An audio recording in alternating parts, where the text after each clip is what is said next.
Cerita Tuhan Nggak ada, Bu, nggak ada. Justru yang mengantarkan kematian itu adalah kesaksian palsu. Nah, sekarang Anda mengimani itu sebagai sebuah kebenaran. Artinya benarlah nubuatan Yesus bahwa di Getsemani dia 3 kali berdoa, kalau cawan ini bisa lalu, biarlah ini berlalu. Nah, tapi faktanya kehendakmu, jadi kehendak Tuhan. nggak bisa, nggak bisa. Kehendak itu nggak bisa. Jangan anda katakan dalam adat istiadat Yahudi ada sesuatu yang sudah akhir. Kesaksian palsu itu bukan kehendak Tuhan. Pahami itu dulu. Kesaksian palsu bukan kehendak Tuhan. Pembunuhan terhadap orang benar bukan kehendak Tuhan. Kehendak Tuhan adalah jangan kau bunuh orang yang benar. Paham? Jangan kau sentuh orang yang kau rapi. Jangan kau ganggu orang yang kau rapi. Gini itu udah kepanjangan jadi. Itu kehendak Tuhan itu. Kalau Yesus Kristus diyakini sebagai Kristus, selesai masalahnya sampai kemarin. Sampai dia datang, nggak ada tuh istilah kata penyalipan. Mereka nggak paham. Itu penanya bahwa dia datang untuk menyelamatkan semua orang Yahudi harus percaya bahwa dia adalah Mesias. Itu sudah penanya Tuhan. Iya. Ada banyak penggambaran di dalam ilustrasi-ilustrasi yang Kristus ajarkan. Jadi harus bagaimana?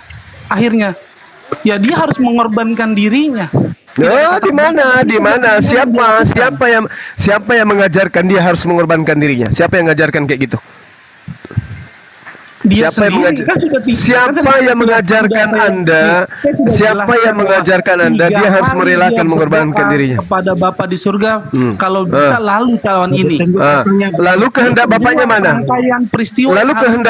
Lalu kehendak Bapaknya apa? Lalu kehendak Bapaknya dia 3 kali berdoa sampai keluar keringat seperti darah. Kehendak Bapaknya apa? Terjadi. Kehendak Bapaknya adalah kehendak Bapaknya apa? Kehendak Bapaknya ya pas dia berdoa selesainya dia disalib. Lah, di mana tulisannya? Di mana tertulis kehendak Bapa? Di mana tertulis? Di mana tertulis kehendak Bapa agar anaknya dibunuh? Di mana? Di mana itu tertulis? Cari dulu ayatnya ya. Ya, silakan.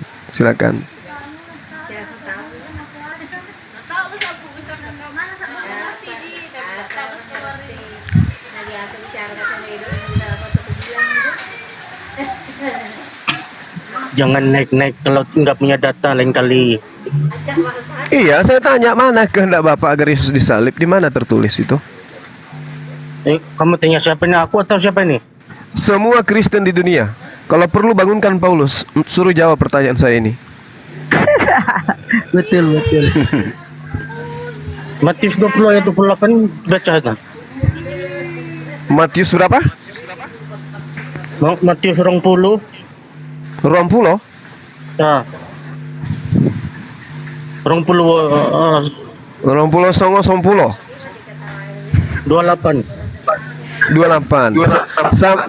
Sama seperti anak manusia datang bukan untuk dilayani, melainkan untuk melayani dan untuk memberikan nyawanya menjadi tebusan bagi banyak orang.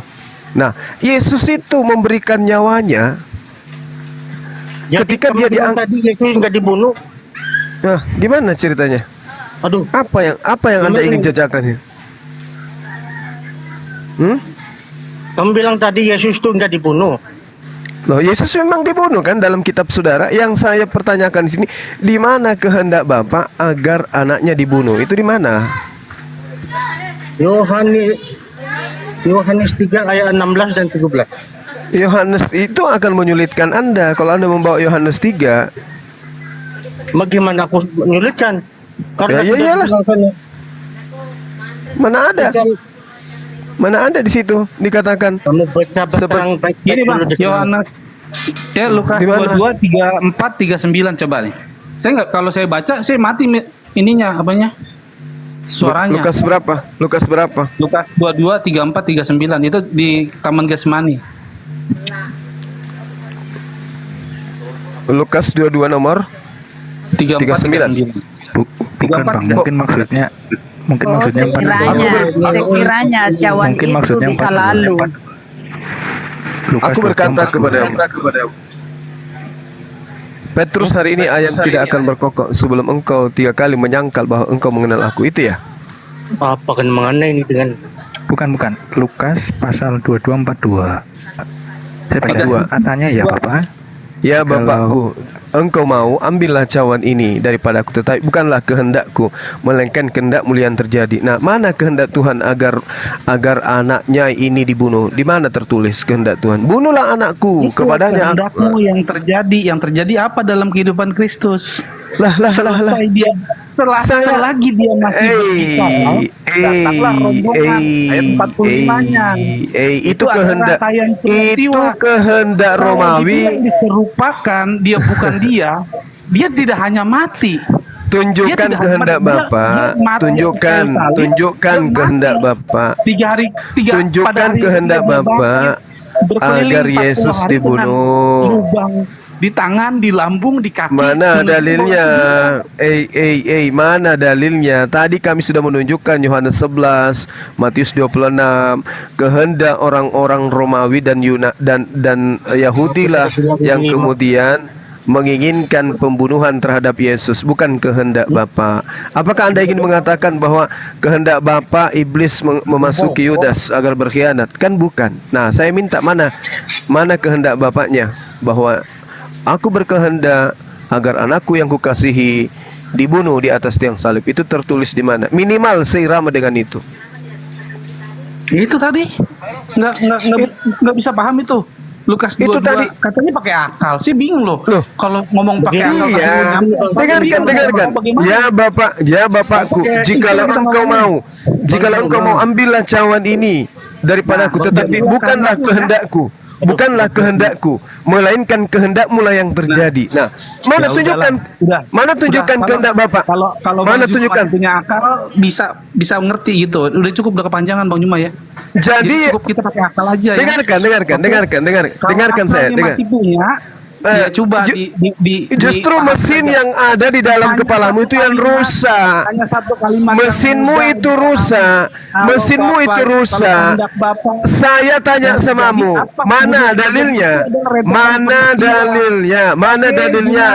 dalilnya kehendak Bapa agar Yesus dibunuh? Mana? Jumlah nggak pernah lama-lama, oke? Saya minta, mana dalilnya agar Yesus dibunuh? Mana dalilnya? Thank you.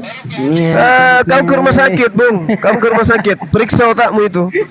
Memang di situ dikatakan, tetapi kehendakmu lah yang terjadi. Nah, mana kehendak Bapak bahwa aku mau Yesus itu dibunuh? Mana kehendaknya? Oh, jadi kehendak Bapa itu agar orang itu bersekongkol untuk membuat kesaksian palsu gitu. Oh, kehendak Bapa ternyata supaya iblis merasuki Yudas gitu. Oh, kehendak Bapa supaya kemudian orang-orang Yahudi ini berkongkok-kongkok ingin membunuh utusannya gitu. Ternyata kehendak Bapa di dalam Keluaran 23 nomor 7 itu dusta. Jangan kau membunuh orang yang benar. Yesus itu orang benar. Kehendak Bapa jangan kau bunuh. Kehendak Bapa juga mengatakan di dalam kitab saudara sendiri loh. Ya, di mana dia mengatakan dalam Kisah Para Rasul 4:26-27, jangan engkau membunuh orang yang diurapi Tuhan. Jangan engkau sentuh hambaku yang sudah kuurapi itu. Bahkan kalau Anda lihat di dalam Mazmur 91, kemudian dalam Mazmur 28 nomor 8, Tuhan adalah kekuatan umatnya dan benteng keselamatan bagi orang yang diurapinya. Mazmur 105 nomor 15, ini kehendak Tuhan, jangan mengusir orang-orang yang kuurapi. Itu kehendak Bapa. Nah, mana kehendak Bapa agar orang diurapi ini dibunuh? Mana? Tidak ada kehendak Bapa itu ketika Yesus mengatakan hendakmu lah yang terjadi. Bapa berkehendak kemudian menyelamatkan anaknya terangkat ke langit berdasarkan Matius 4 nomor 6, Mazmur 91 nomor 12, nomor 11, 12 dan seterusnya. Jika engkau adalah anak Allah, maka Bapa akan mengutus malaikatnya agar malaikatnya menatang engkau di tangannya agar kakimu tidak terantuk kepada batu. Pertanyaannya, benarkah Yesus itu adalah anak Allah? Kalau Yesus benar adalah anak Allah, maka malaikat akan diminta untuk datang menyelamatkan Yesus. Selesai. Karena kamu nggak ngerti. Saya tidak ngerti atau Anda yang rusak? Anda yang rusak. Oke, kamu. Nah, sekarang mana dalilnya? Mana kehendak Bapa agar Yesus dibunuh? Mana kehendak Bapa agar Yesus itu disalibkan? Mana kehendak Bapa agar dia dijadikan tumbal? Mana coba? Saya minta. Begini. Ada. Di Yohanes 3 ayat 16. Aduh, Yohanes 3 nomor 16 itu tidak ada hubungannya dengan perintah salib itu. Yohanes 3 nomor 16 justru Tuhan mengatakan apa? Yang juga Yesus akan diserahkan, dibunuh, karena begitu besar kasih Tuhan akan dunia ini sehingga ia telah mengaruniakan anaknya yang tunggal supaya setiap orang yang percaya kepadanya tidak binasa melainkan beroleh hidup yang kekal. Nah sekarang Tuhan itu mengaruniakan, bukan untuk membinasakan, mengarunia. Anda tahu karunia? Anda tahu karunia? Bagaimana? Yesus itu karunia. Yesus itu bukan kutuk. Yesus itu karunia, bukan kutuk, bukan tumbal. 17. Sebab Tuhan mengutus anaknya ke dalam dunia bukan untuk menghakimi dunia, melainkan untuk menyelamatkan oleh dia. Bagaimana cara Yesus menyelamatkan dunia ini? Dengan mengajarkan apa? Hidup kekal. Apa hidup kekal itu? Mereka mengenal engkau satu-satunya Tuhan yang benar dan mengenal Yesus yang engkau utus. Mana?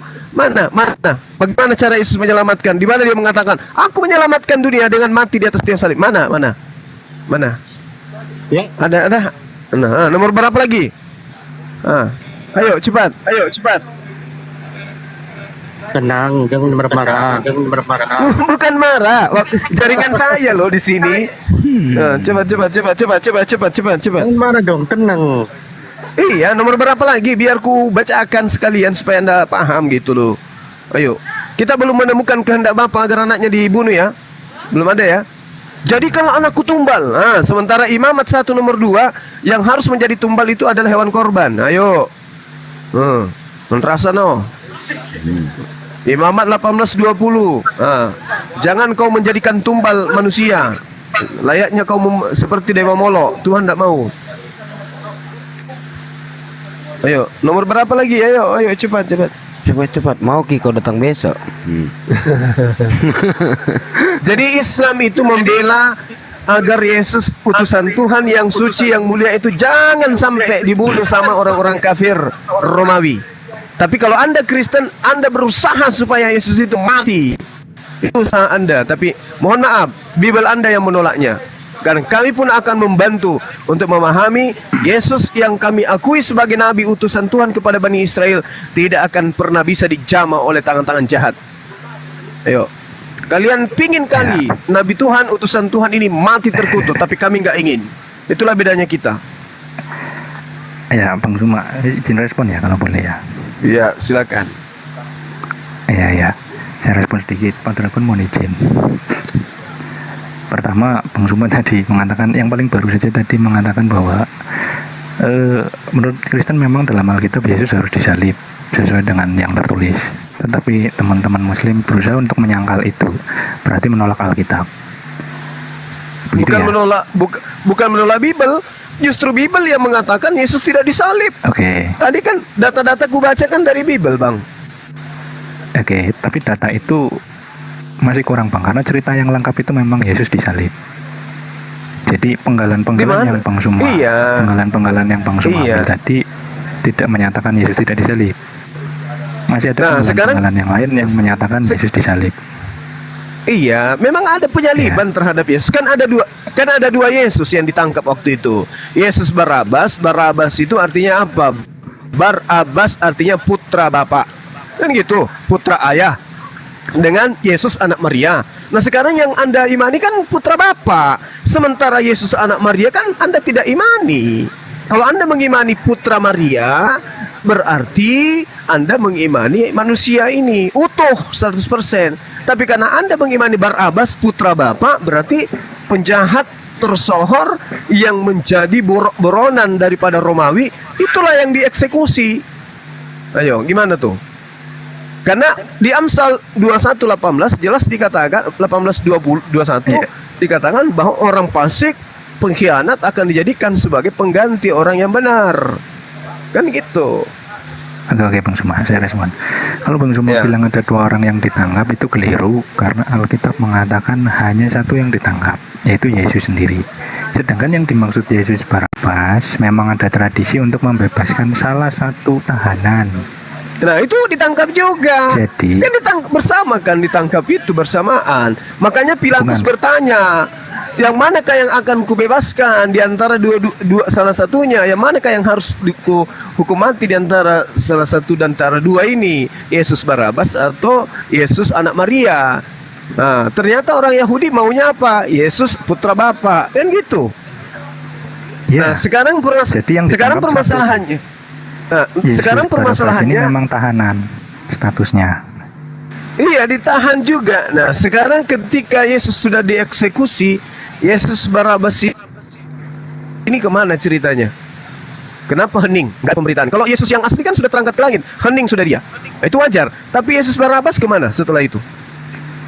Tidak ada ceritanya. Ada Mungkin cerita. sudah bebas. Oh, ya. Yesus Tidak ada ceritanya. Yesus Mungkin Barabas sudah bebas. dibebaskan, kemudian menjadi pedagang sarung di Antioquia. Nah, itu mana ceritanya? Kan nggak Iya, ada.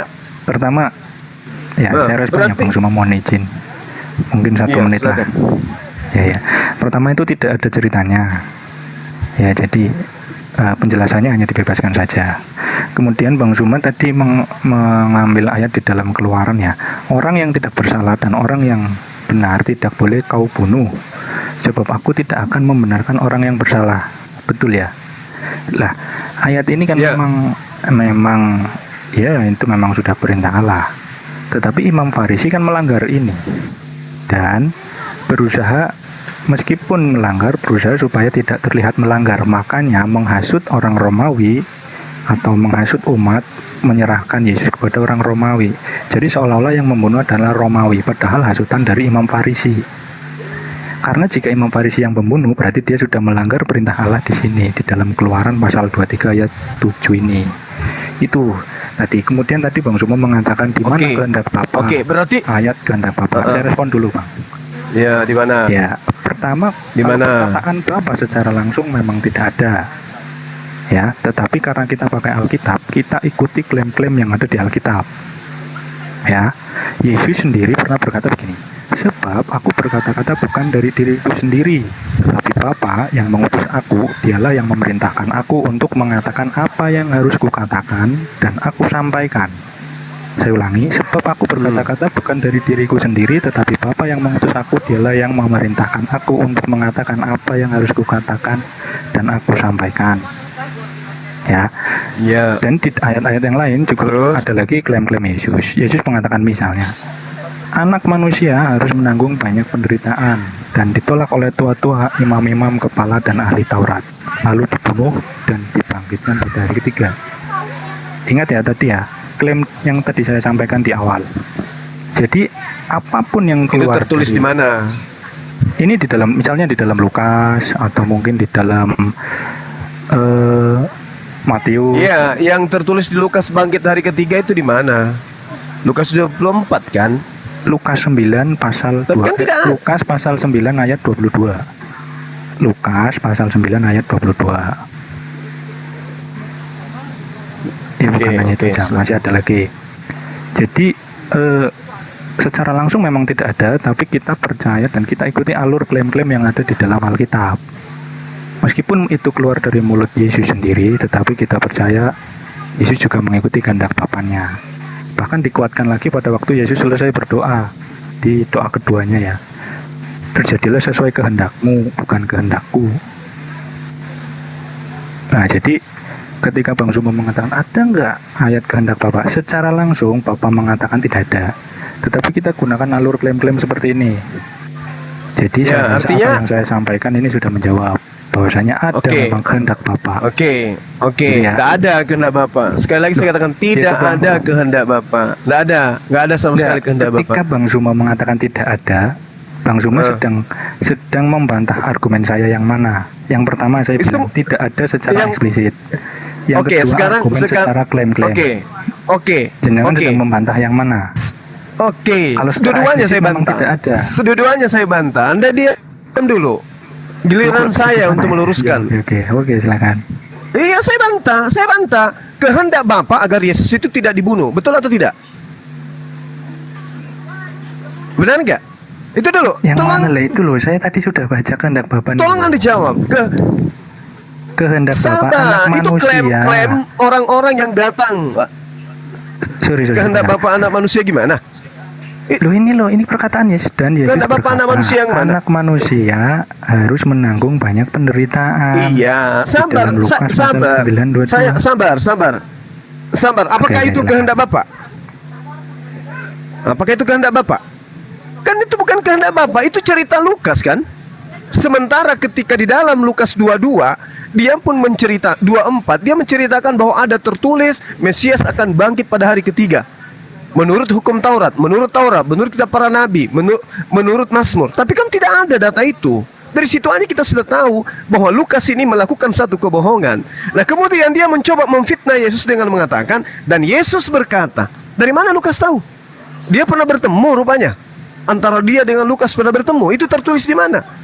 Ini orang Farisi. Lukas ini siapa? Dia ini asisten Paulus. Paulus orang Farisi ini bebas dia mau menceritakan apapun. Bebas.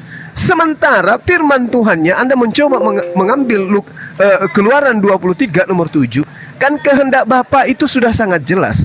Jangan kau bunuh orang yang tidak bersalah. Itu kehendak siapa? Itu kehendak Bapa. Mazmur 105 nomor 15. Jangan mengusik orang-orang yang kuurapi. Jangan mengusik, itu perintah Tuhannya, itu kehendak Tuhannya. Sehingga saudara mengatakan, ya memang Bapak berkehendak seperti itu. Tapi kan orang Farisi tidak taat, maka orang Farisi tetap saja membunuh Yesus. Tapi kan Tuhan tidak mau, Tuhan menyelamatkan dia. Apa buktinya? Di dalam Matius 4 nomor 9, Matius 4 nomor 6. Kan jelas dikatakan seperti itu, bahwasanya jika engkau adalah anak Tuhan, maka ada tertulis. Yang tertulis ini apa? Firman Tuhan. Berarti ada nubuatan yang tertulis tentang Yesus, di mana Tuhan akan menyelamatkan Yesus. Itu kata siapa? Kata kitab saudara sendiri. Dan iblis mengatakan ada tertulis. Dan memang faktanya betul-betul ada tertulis. Di mana tertulis itu? Di Mazmur 91. Satu perikop Anda baca dari data 1 sampai nomor 16. Itu sudah sangat jelas di situ. Nah, kalau dipaksakan harus ada penangkapan, ya kan wajar. Penangkapan kan sudah memang terjadi penangkapan. Tetapi satu, orang fasik menggantikan. Yang kedua, bahwasanya Tuhan menyelamatkan anaknya, orang yang dikasihinya. Terus kemudian yang ketiga, yang melakukan kehendak dan mau agar Yesus itu disalibkan adalah orang-orang fasik, orang-orang Farisi. Ya kan? Orang Farisi. Sehingga ketika Anda mengimani penyaliban itu, berarti Anda mengimani karya orang Farisi. Berarti Anda panen dari hasil perbuatan dosa, pelanggaran akan perintah Tuhan. Tuhan mengatakan jangan bunuh orang yang benar, karena saya tidak akan membenarkan orang yang bersalah. Terus kemudian orang Farisi membunuh orang benar, yaitu Yesus. Pembunuhannya ini adalah pelanggaran terhadap Tuhan, didasari oleh kesaksian palsu yang mereka buat. Mereka bersekongkol untuk membunuh Yesus. Pembunuhannya bukan nebus dosa. Tidak ada datanya. Nanti setelah Anda mengkaji klaim yang muncul belakangan, baru diurut, oh iya itu untuk penebusan dosa. Tapi pada intinya kan bukan. Kesaksian palsu, kecemburuan, Yohanes 11. Kecemburuan aja yang kemudian mendukung penyaliban terhadap Yesus, bukan karena dosa. Tidak ada pengakuan orang Farisi atau orang Yahudi mengatakan begini, inilah Mesias kita, dia sudah datang, orang yang dinubuatkan di dalam kitab kita di Taurat, bahwa dia diutus untuk menghapus dosa-dosa kita di atas tiang salib. Mari kita bersekongkol untuk menangkapnya. Nggak ada itu, nggak ada. Semua asas pelanggaran yang dilakukan terhadap Yesus itulah yang menjadi klaim-klaim data-data dari Roma, Efesus, Galatia yang mendukung kematian Yesus di atas tiang salib, dan Kristen panen raya untuk itu. Tidak ada kehendak Bapa, Bu. Ketika Anda membawa data Yohanes berapa tadi? Di dalam kitab saudara yang Anda bawa Lukas 9, itu bukan kehendak Bapa. Yesus berkata, anak manusia harus menanggung banyak penderitaan dan ditolak oleh tua-tua, imam-imam dan ahli-ahli Taurat, lalu dibunuh dan dibangkitkan pada hari ketiga. Itu pengakuan Lukas.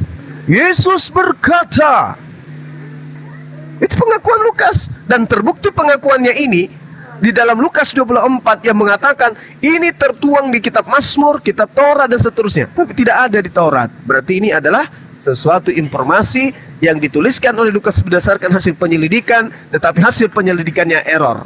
Demikian. Ya, Bang Suma saya respon sedikit ya. Tapi mohon maaf nih. Mohon maaf sekali sebelumnya. Ya, Bang Suma, makasih pertama jenengan sudah ngomong seperti itu ya.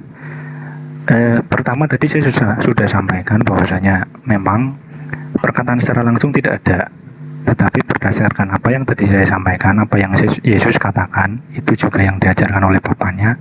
Dari situ kita ambil. Kemudian ini yang paling penting sekali dan selalu saja kadang-kadang bikin orang greget juga.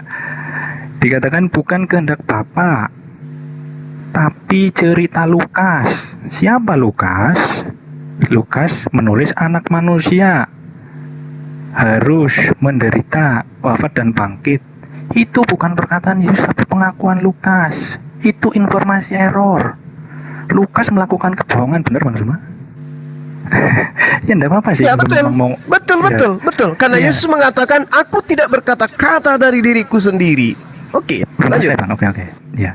Enggak apa-apa kalau mau ngomong seperti itu, seandainya memang dikatakan seperti itu ya. Artinya, narasi Bang Suma yang kemudian mengatakan kemudian ia atau iblis membawa Yesus ke Yerusalem dan menempatkan dia di bumbungan bait Allah, lalu berkata kepadanya, jikalau engkau anak Allah, jatuhkanlah dirimu dari sini ke bawah, sebab ada tertulis mengenai engkau, ia akan memerintahkan malaikat-malaikatnya untuk melindungi engkau, dan mereka akan menentang engkau di atas tangannya, supaya kakimu jangan terantuk kepada batu. Saya itu orang Kristen, orang beriman, mengakui mengakui Alkitab itu sebagai kitab suci. Saya tidak pernah mengatakan Alkitab itu bohong.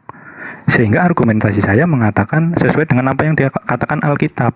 Tapi Bang Suma dengan tegas, Lukas itu katanya bohong. Tetapi ayat yang Bang Suma sampaikan untuk menyanggah saya itu juga ayat dari Lukas. Lukas pasal 4 ayat 9 yang tadi saya baca. Atau ayat 10, sebab ada tertulis mengenai engkau, ia akan memerintahkan malaikatnya untuk melindungi engkau, dan mereka akan menentang engkau di atas tangannya, supaya kakimu tidak terantuk kepada batu. Jadi gimana ya, maksud saya gini loh Bang Suma, kalau memang maksudnya ada pola yang mungkin keliru, seandainya memang ini dikatakan bohong, seharusnya Bang Suma jangan menggunakan argumen ini untuk menentang cerita yang tadi saya sampaikan. Artinya Bang Suma juga berbohong. Kan begitu. Jadi tanggapan saya kalau saya memang ikut dengan apa kata Alkitab, Bang. Begitu, Bang. Oke, baik, saudaraku, saya hargai. Ingat, Anda beriman terhadap Biblos, saya beriman kepada Quran. Satu sama kan? Al-Quran saya mengatakan, ya ahlal kitab, lima talbisunal haqqa bil batil wa taktumul haqqa wa antum ta'lamun. Al-Quran kitab saya mengatakan, wahai ahli kitab, mengapa engkau mencampur adukkan antara yang batil, antara yang hak dan yang batil? Jadi kalau dalam satu kitab, dalam satu buku, ada kebenaran dan ada ketidakbenaran bercampur, itu Al-Quran sudah uraikan lebih dulu. 1400 tahun silam Al-Quran sudah mengatakan itu. Makanya Rasulullah Muhammad SAW mengatakan apa? Jangan kau terima, tapi jangan pula kau tolak.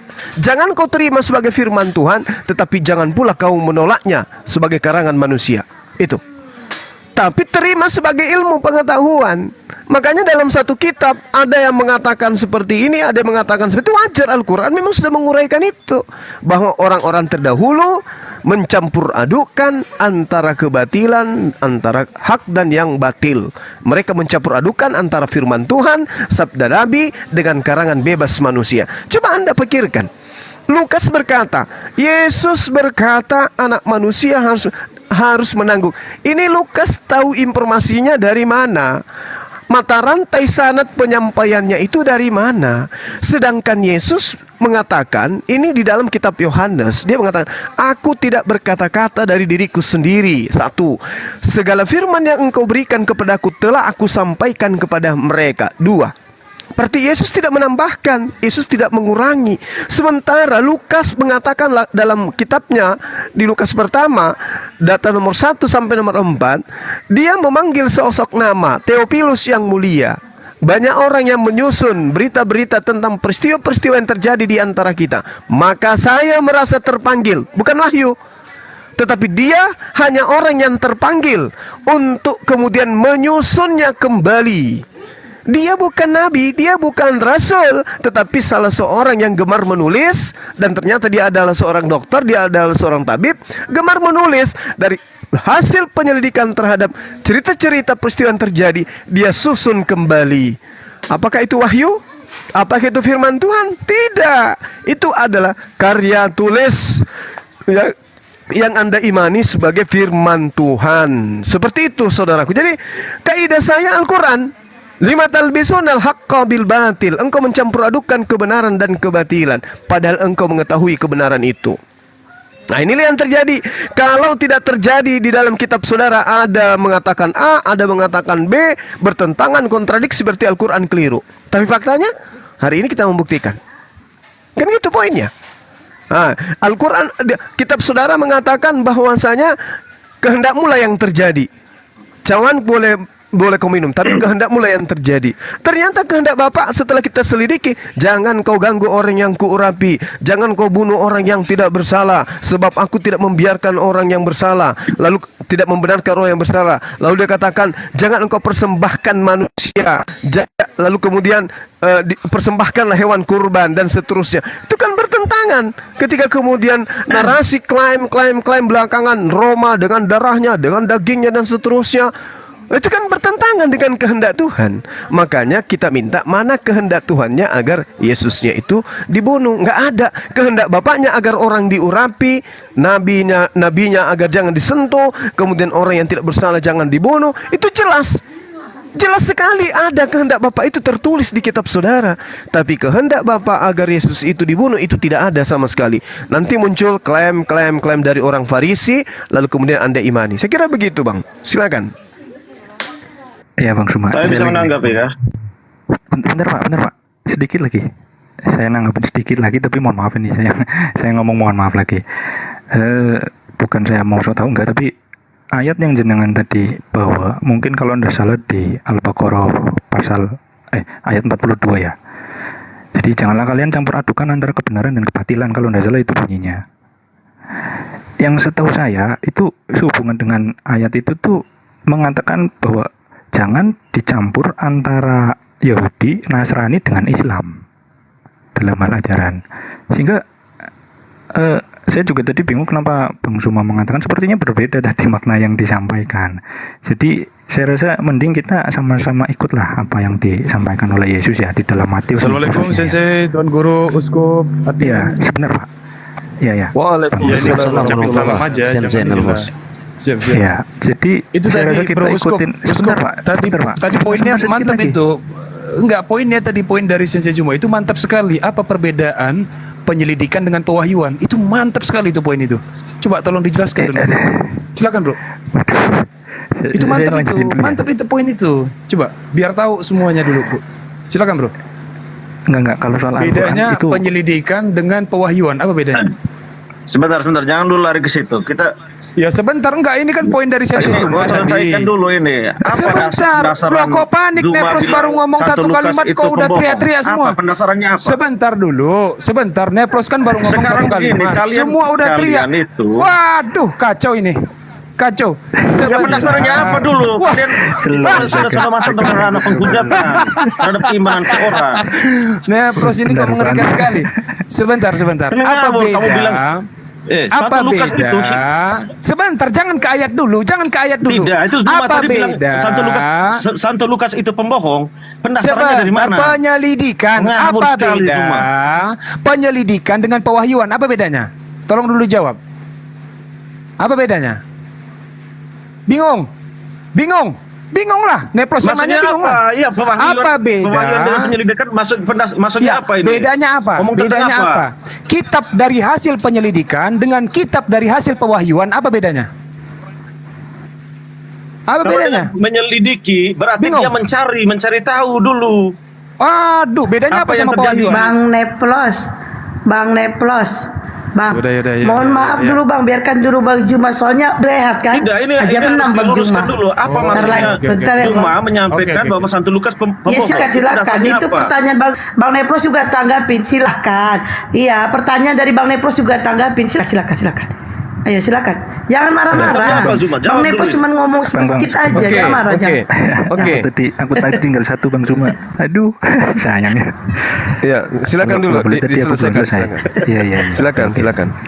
Jadi Bang Suma, itu mohon maaf ya, soal Al-Quran itu setahu saya sih, mungkin kalau salah ya enggak apa-apa. Setahu saya memang jangan kalian campur adukan antara agama Yahudi dan Nasrani dengan Islam. Adukan. Ya, itu artinya. Tapi nggak apa-apa lah. Jadi maksud saya gini, kita sama-sama ikuti apa yang dikatakan Yesus saja di dalam Matius pasal 5 ayat 37. Jika ya, hendaklah kamu katakan ya. Jika tidak, hendaklah kamu katakan tidak. Apa yang lebih daripada itu berasal dari si jahat. Saya rasa meskipun tidak tertulis seperti ini, di dalam Islam juga harus mengatakan kalau yang iya ya katakan iya, yang hak ya katakan hak, batil ya batil, nggak bisa terus campur-campur. Uskup, tadi pertanyaannya jelas, Uskup. Apa beda kitab dari hasil penyelidikan dengan kitab hasil pewahyuan? Apa? Aku nggak mau jawab lah. Pokoknya ini gini. Aku nggak mau inilah. Intinya gini loh. Kita bahas Alkitab aja. Tapi kalau dari Al-Quran mungkin barangkali saya pengetahuannya salah ya. Itu yang saya tahu. Bahwasanya jangan mencampur adukan maksudnya. Bukan cuma berarti kabur dia. Mana sih? Belum jawab. Kepental. Kabur gimana? Kepental signal itu. Biasanya ada yang lapor itu. Iya, ada yang report. Iya, itu penghujatan. Masa dia bilang Santo Lukas pembohong? Jaga tuh bilang apa? cuma kabur. Ya, sorry. Gak caranya cuma kabur. Jaga mulut ya. Mulut tuh jaga ya. Iya, mulut juga dijaga itu. Jangan bilang Kan kalau ngomong. Santo Lukas itu Oke, pembohong. kamu mengatakan Jangan Lukas yang gimana? penulis Injil itu Jaga tidak tuh mulut. berbohong. Biarin, Nos. Coba jaga kamu juga itu mulut. Ya, coba kamu jawab saya. Oh, udah ada gurunda, silakan. Udah ada. Iya, coba jawab dulu. Pendasarannya apa itu bilang ini Santo Lukas itu pembohong? Baik. Baca Lukas 24 nomor 44 sampai 46. Lukasmu itu santomu itu mengatakan Yesus berkata ada tertulis di dalam Taurat bahwa Mesias akan mati dan bangkit pada hari ketiga. Sampai gigi lu keriting. Sampai gigi lu keriting, kan kamu tidak akan bisa menemukan di Taurat. Itu.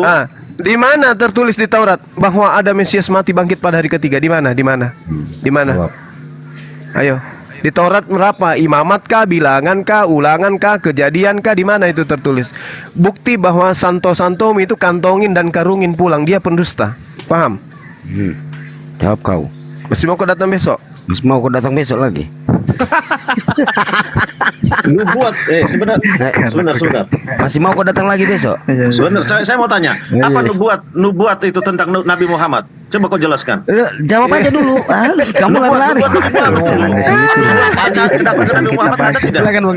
Ada tidak di Injil, di kitab sebelumnya?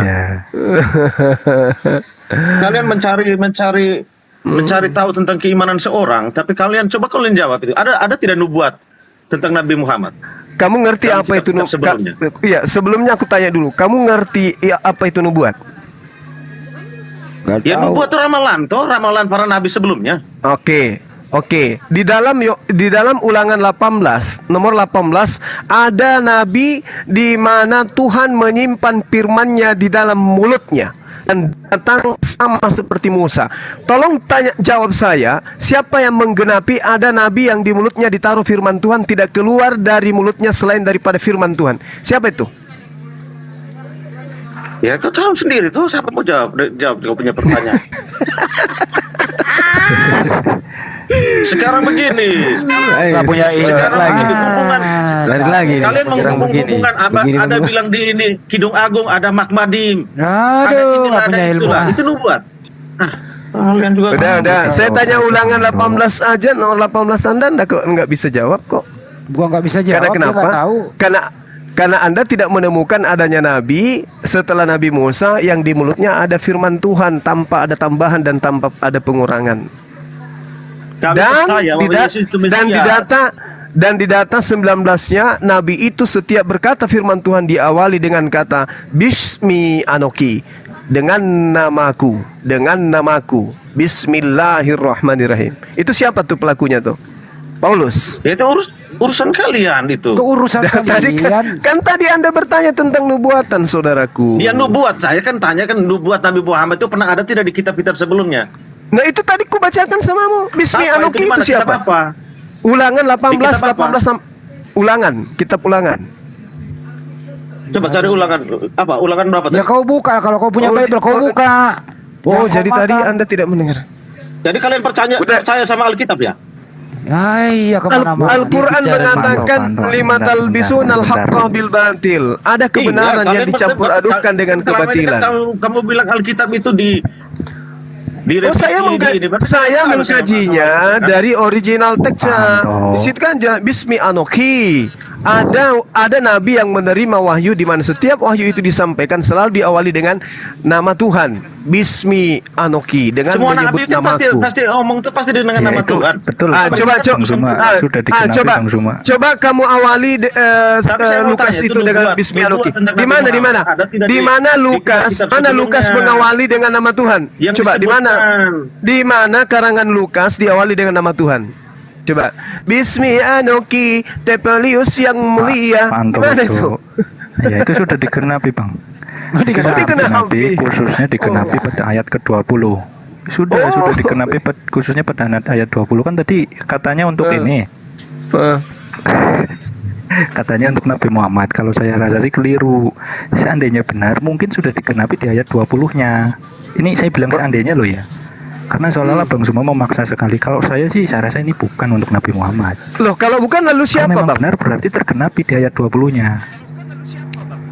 Bukan, Bang, kita sih baca ayat 20-nya. Iya, dikatakan data 20-nya. Kita perjanjian lama. Nomor 20-nya. Oke. Kita baca. Paulus juga tidak ada di perjanjian lama kecuali di Kejadian 49. Ayo. Silakan nomor 20-nya. Silakan.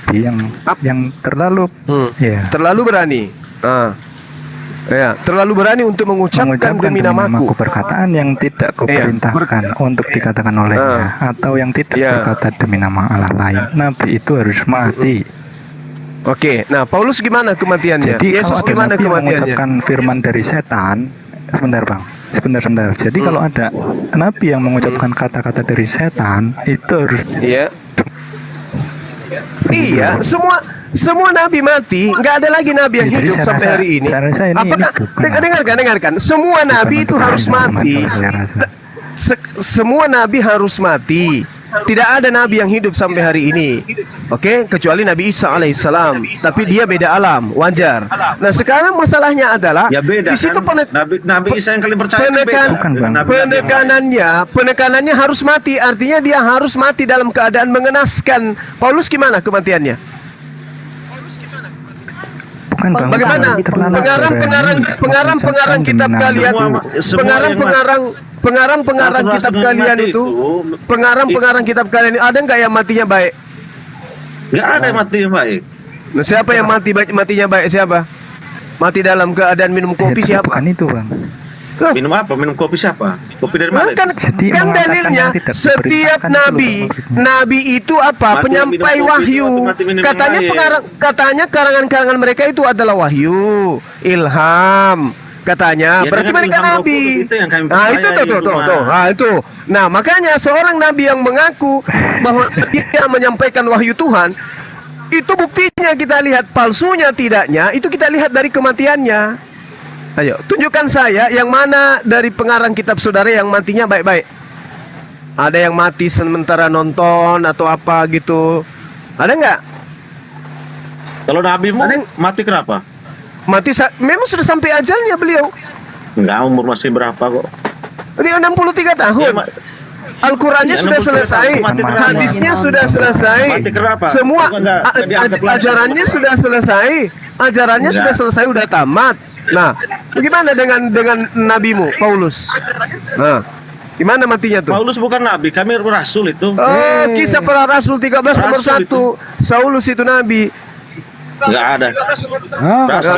Rasul Paulus. Kisah Para Rasul 13 nomor 1. Kami bilang Santo Paulus. Santo Paulus. Iya, Santo Paulus, benar. Ya udah, tapi kenapa Tuhanmu mati mengenaskan?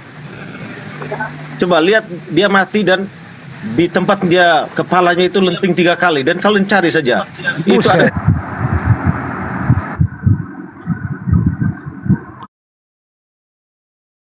Di Hagai 7 nomor 2 nih. Nih kalau lihat ya. Nih. The name Muhammad. Nih, Muhammad. Nah, saya klik ya. Bahasa Indonesia nih. Ini Hagai 7 nomor 2. Jadi kamu bawa data, jangan cuman ngocos. Ini Hagai 7 nomor 2 ini. Ujian dan nama Muhammad. Nabi Muhammad nih. Ini Hagai 7 nomor 2. Nih. Hagai 7 nomor 2 nih. Ini akar katanya. Nih ya, saya balik ya. Nih Hagai 7 nomor 2 ya. Nih. Jadi bawa data gitu loh. Nih Hagai 2 nomor 7. Hagai 2 nomor 7 itu tadi dibuka akar katanya Muhammad, Nabi Muhammad. Apalagi kau? Apa artinya itu? Oh, apalagi apa? Oh, ini ada di dalam katanya kamu di dalam perjanjian lama ini ada Iya, nama apa Nabi Muhammad apa itu? konteksnya dulu? Konteksnya. Udah dijelasin tadi, udah dibaca, udah dibuka. Ya konteksnya apa? Jangan kau lihat di situ nama yang sama kau. Aku asal akan comot. menggoncangkan segala bangsa sehingga barang yang indah-indah kepunyaan segala bangsa datang mengalir, maka aku akan memenuhi rumah ini dengan kemegahan. Firman Tuhan semesta alam itu dinubuatkan Nabi Muhammad. Apa kau? Mana namanya? Kau itu tadi dibaca tadi. Taruh Bang. Itu dia punya. Anto Dopo, kau itu dari tadi ngomong kamu nggak ada Bible, kamu nggak ngerti Bible kau. Iya, ini Pak, ini akar kata nih, akar kata. Bagaimana kau ini seorang Kristen, kau nggak punya Bible, baru kau mau melawan kami. Iya, ini mau diskusi kau nggak punya Bible. Akar kata tuh, akar kata. Apa itu? Apa itu? Coba baca definisinya. Nah, ini lebih menyukai ini tadi atas akar katanya ya. Kesenangan yang kurang ambisius dalam nama dia dalam bahasa. Berarti pujian dan nama Muhammad, Nabi Muhammad nih berasal dari akarnya. Itu tadi, makanya kamu bawa data gitu loh. Jangan cuma ngomong udah dijelasin juga tadi di dalam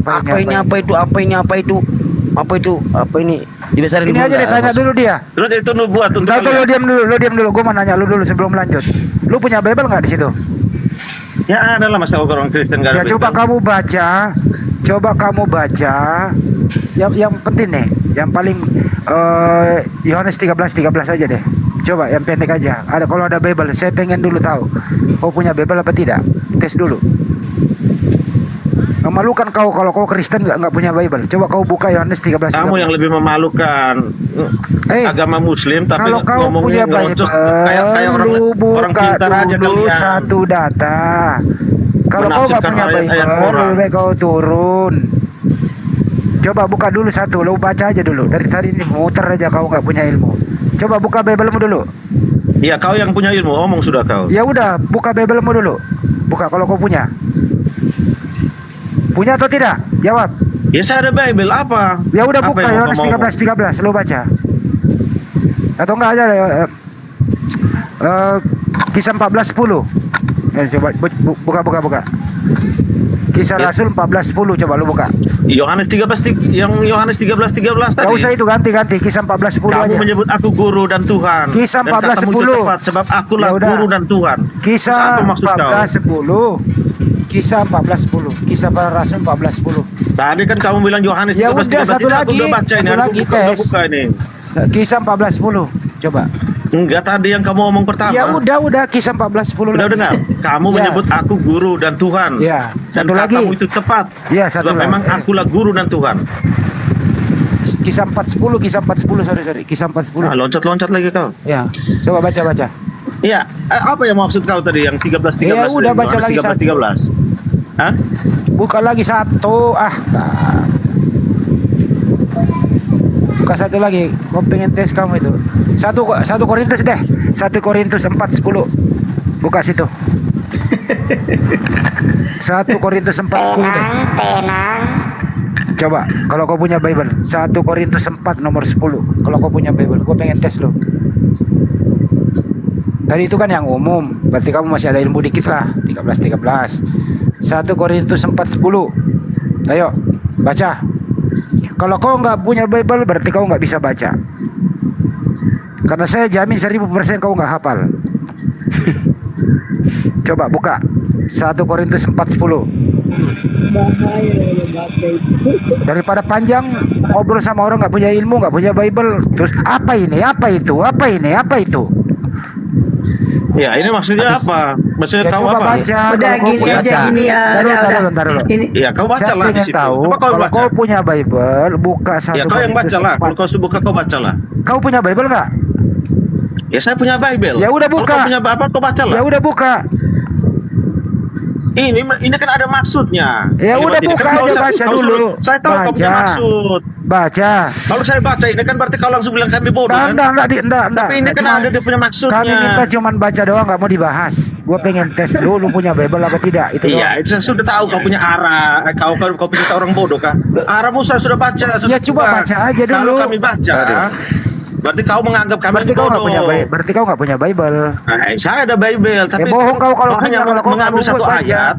Kau mengambil satu ayat supaya sebentar kau mengejar kami, begitu. Saya nggak mau mengejar kau. Siapa yang mau ngejar kau? Kau bau badan. Kenapa kau loncat-loncat tadi? Badan bau. Kau cari ayat-ayat yang ini toh? Ya itu kan Biblemu. Masa kau malu? Bukan malu, tapi kan kau punya ya udah, kamu di sini adalah untuk mencari-cari apa ayat-ayat di dalam. Itu sebagai untuk menghina. Bagianmu adalah untuk menghina kami. Siapa yang mau menghina kamu? Iya kan kau suruh cari-cari ayat. Ngapain menghina? Nah ini. Udah baca kan saja. Kerjaan kalian tiap hari kan itu. Jangan nangis. Mencari-cari ayat, kemudian buat menghina. Bapak, ajaran kami itu tidak benar. Jangan nangis lah. Ajaran yang benar itu menurut kalian. Coba baca. Kenapa kau takut baca Bible-mu? Kenapa kau takut baca Bible-mu? Kenapa?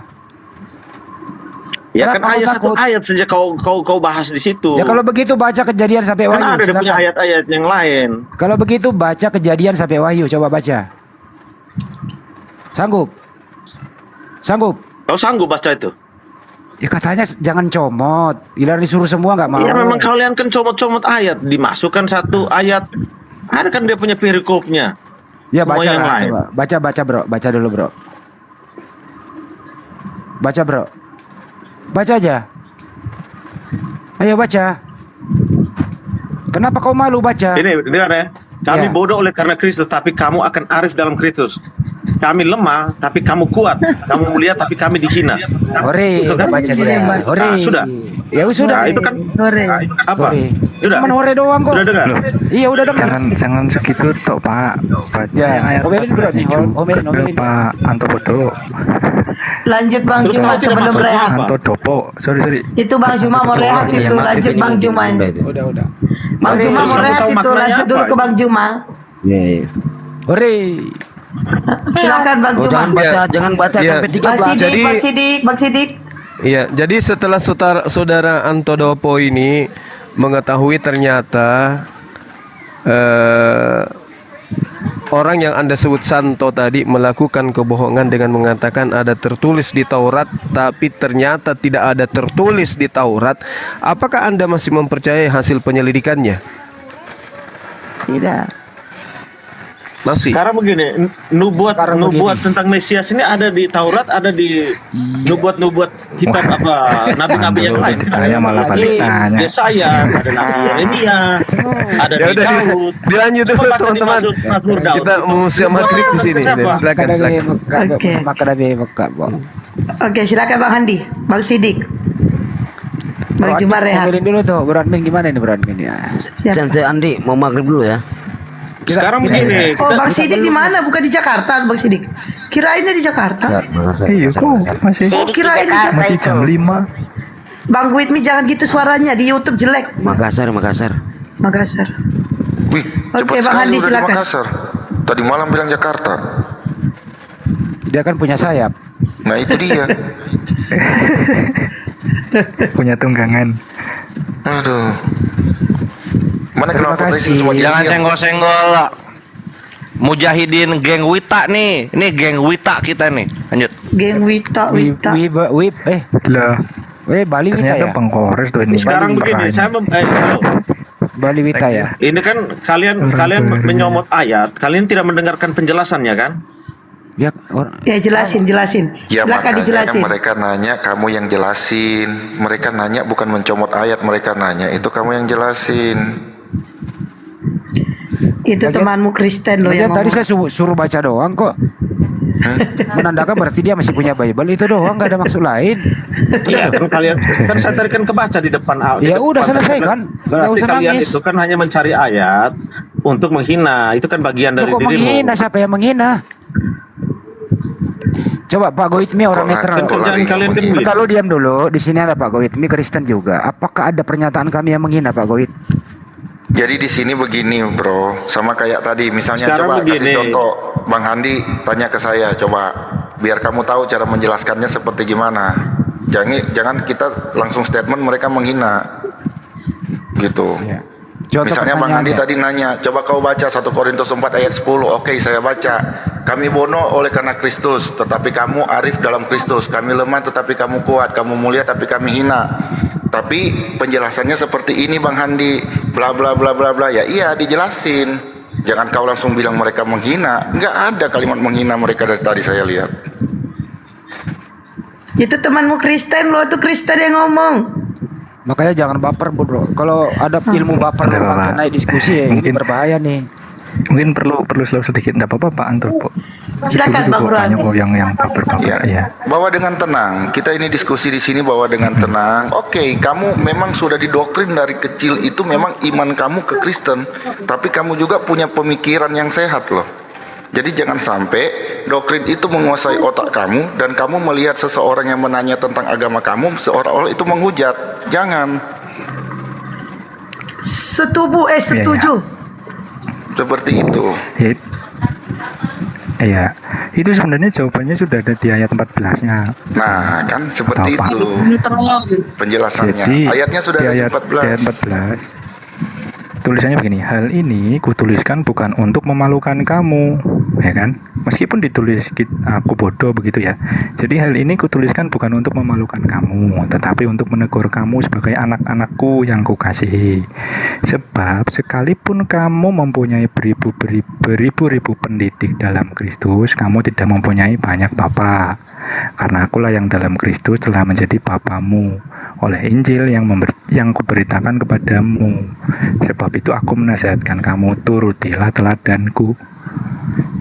Justru itulah sebabnya aku mengirimkan kepadamu Timotius, yang adalah anakku yang kukasihi, dan dengan setia dalam Tuhan ia akan memperingatkan kamu akan hidup yang kuturuti dalam Kristus Yesus, seperti yang kuajarkan di mana-mana dalam setiap jemaat. Jadi ungkapan yang sebelumnya ditulis itu sindiran. Kalau di sini lebih tegasnya lagi adalah teguran begitu. Memang narasinya mengatakan ada kata-kata bodohnya, tapi bukan untuk memalukan. Begitu kira-kira. Ya udah, terserah lu udah jawab. Saya sih nggak mau intimidasi Anda kalau udah menjawab gitu loh. Kan di sini nggak ada yang mau menghina, nggak ada yang mau menista. Kita ini berteman semua loh. Santai aja napa?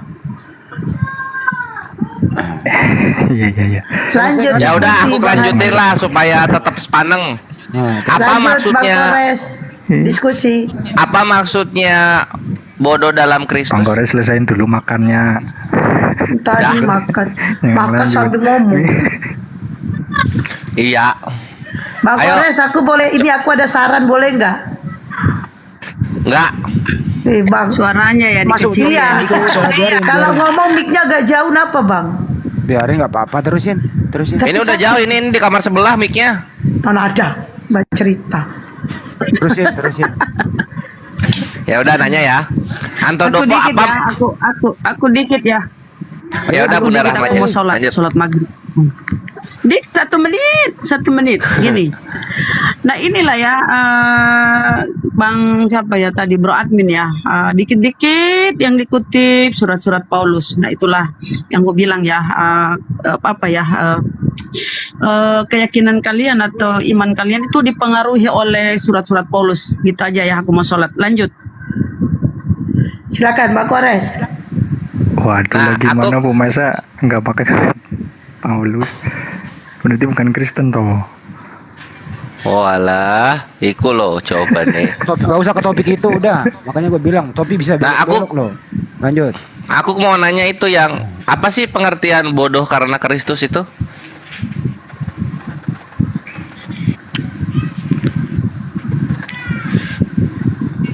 Kalimat bodoh oleh karena Kenapa Kristus. toponya sinyal error? Kalimat bodoh oleh karena Kristus. Jadi di sini yang saya Iya. jelaskan sama seperti yang tadi doa kepada apa itu udah ngomong tadi. Tadi ada penjelasannya di ayat berikutnya. bahwa di mana ini bukan satu sindiran, tapi sebenarnya kalau kita kaji lebih jauh lagi sesuai dengan catatan tafsirannya, ini sebenarnya hanya pendapat pribadi dari Paulus, terlepas dari setuju tidaknya. Oh, tidak mewakili seluruh Kristen ya?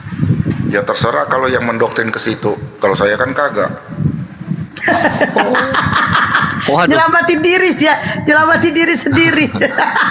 Jahat banget Pendapat orang. pribadi. Sip, itu jawaban paling bagus, pendapat pribadi. Sip. Lanjut. Bagus jawaban itu. Bagus. Semoga Bro Admin tidak setuju. Bang Bro Admin silakan tanggapi. Ya kan tergantung dari doktrin yang dimakan.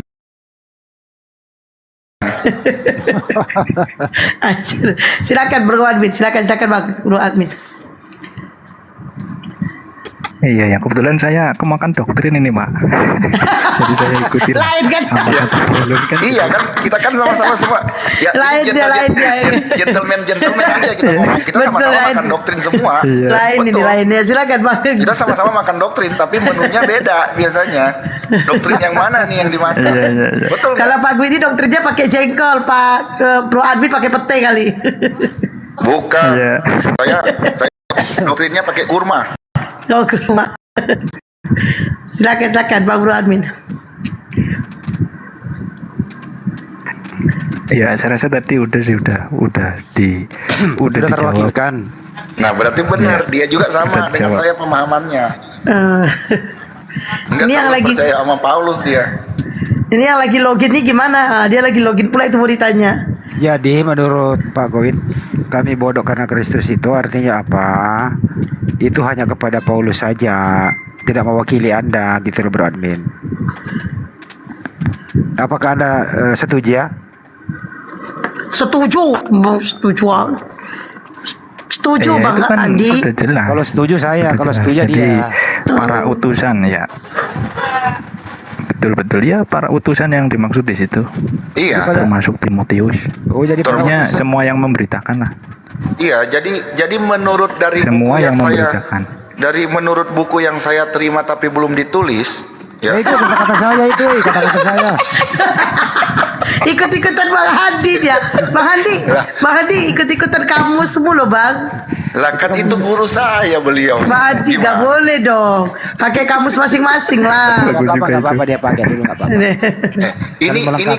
Ini kan warnanya. Jadi dari buku yang diterima tapi belum ditulis itu kan sudah ada terjemahannya. Nah ini versi terjemahannya di saya.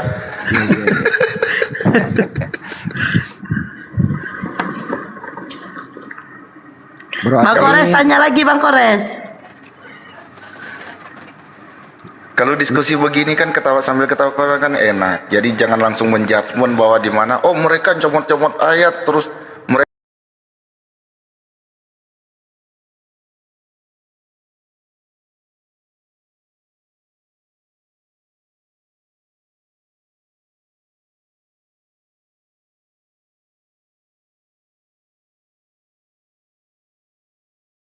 maghrib juga ya karena udah nggak ada teman Kristen. Saya stay. Oke, buat teman-teman beragama Muslim, kami mengucapkan selamat menunaikan ibadah sholat maghrib. Ini ada Kristen. Ini ada Bang Joel. Aduh, Ustadz Alif gak ada tempat lagi. Aduh, telat mintanya. Ini ada temanku ini, ada saudaraku ini Niflos nih. Ada saudaraku. Selamat sore saudaraku nih.